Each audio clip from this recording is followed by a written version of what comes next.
Hello there everyone, it's Acer back today, and today's video is going to be focused on Exegol. I know a bunch of people have a ton of questions about this topic, and so we're mainly going to be focused on how Palpatine was able to survive his supposed death in Episode 6, Return of the Jedi, who and what exactly is Supreme Leader Snoke, and who were all of the mysterious figures cheering and chanting behind Palpatine in Episode 9, The Rise of Skywalker. I know a lot of people ask these questions very often, especially on my TikTok. I've answered them before, but I wanted to make one big video on my YouTube explaining and addressing all of these things. I have an answer for each one, so I hope you guys enjoyed the video. Let's get to it. Alright, so the first question is, how was Palpatine able to survive his supposed death in Episode 6, Return of the Jedi, after Vader threw him down the reactor shaft of the second Death Star? So first up, it's important to remember that Palpatine knew that Vader was eventually going to betray him. That was just the way of the Sith. So he had a couple of different contingency plans in place in case that was ever to happen. Easily the greatest contingency plan that Palpatine had was the creation of a cloned body of himself through the help of these people known as the Sith Eternal Cultists. While these individuals that we see in Episode 9, The Rise of Skywalker, were not Force-sensitive themselves, they were fully consumed by the Sith religion and believed that only the Sith were the rightful rulers of the entire galaxy. They'd actually been in contact with Palpatine decades before the time where we first see them in Episode 9, The Rise of Skywalker, even before the events of Episode 6, Return of the Jedi, where Palpatine supposedly died. So together, Palpatine enlisted the help of these Sith Eternal Cultists, who essentially worshipped him as a god, to help him create a cloned body of himself in case he was ever to die. If this was ever to happen, Palpatine would, moments before his death, thrust his entire consciousness across the galaxy into this new cloned body. So that's exactly what Palpatine did. As he was falling down that reactor shaft, he drew on the dark side energy of the Force and thrusted his consciousness across the galaxy into this cloned body that the Sith cultist had made for him on the planet of Exegol. The only problem was that this clone body they had prepared for Palpatine was not yet capable of holding his spirit. It was described as an imperfect vessel. So when Palpatine transferred his consciousness into this clone, it began to decay, as it could not contain the dark side spirit of Palpatine. That is why he appears as this decrepit zombie-like figure in Episode 9.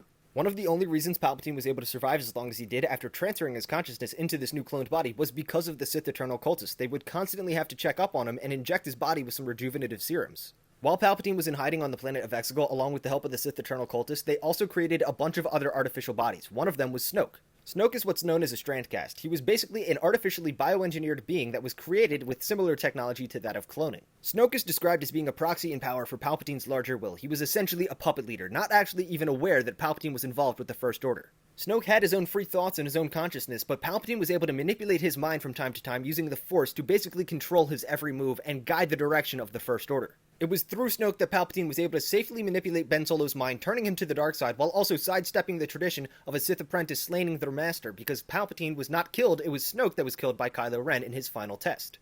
So despite having somewhat of his own free will, Snoke was nothing more than a pawn to Palpatine. He was a puppet, and Palpatine pulled all the strings from behind the scenes on the planet of Exegol, controlling the direction of the First Order the entire time, and Snoke didn't even realize. This was Palpatine's plan from the moment he made Snoke. Also, in Palpatine's decades of hiding, he was able to create the largest fleet the galaxy had ever seen. This was possible because the Sith Eternal Cultists had indoctrinated the entire population of Exegol, raising them as their children in the values of the Sith, as well as infiltrating the larger galaxy and siphoning personnel and supplies to help fund and operate their large underground shipyards to create the fleet of Zeissman-class Star Destroyers.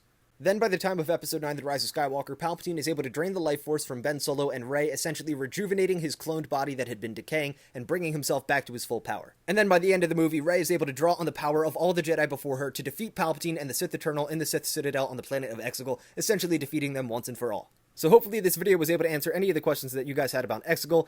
How exactly was Palpatine able to return after his death in Episode 6? Who and what exactly was Supreme Leader Snoke? And who were all the mysterious figures in the background of Episode 9, The Rise of Skywalker? They were the Sith Eternal Cultists, and they were in large part responsible for Palpatine's return. Alright, well that's going to do it for this video, guys. Thank you so much for watching. Definitely leave a like or a comment if you enjoyed this video. Definitely subscribe for more Star Wars content in the future. And yeah, definitely check me out on TikTok if you don't know me from there. And I just hope you guys have a great day, and may the Force be with you all. Always.